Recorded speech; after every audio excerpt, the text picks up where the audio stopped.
So the next tab is interim income. Now this is related on your dashboard to interim income, whether or not you selected if you're going to make any interim income while you are developing or not. So interim income is basically an income that you will make for the project while it is getting developed or while it is going under construction or planning phase and so on.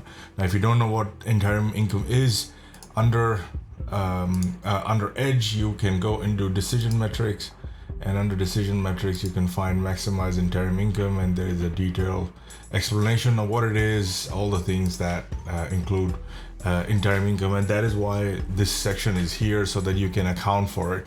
And there are so many different things that can become part of an interim income, and that can help support your cash flow and expenses during the development phase.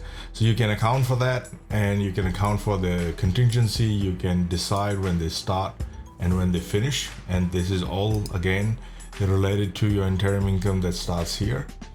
Once you do, you can say when it started, and you can also select their forecasting method, whether it's a straight line or S-curve. And that's pretty much it. You press save and refresh, and that is then accounted for and reported with your on the cash flow summary report.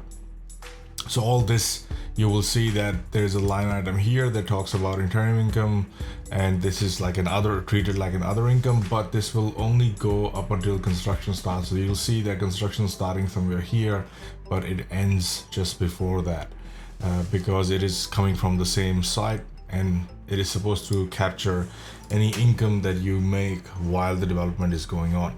Only other thing is that if you see this, these two are little checks, and if you see any of them are red, they should never be red. It will never be red. But as again, one of them checks whether or not everything that we are doing here is in the background extrapolated on the timeline exactly. So we do that everywhere, because it's not just totaling a column here. In the background, there's a detailed cash flow going on that is putting everything and projecting everything on a project timeline, and that is what's happening in the background with one of these. The other one is basically checking that, hey, the total for the GST amount and the total GST should always be equal to your total here.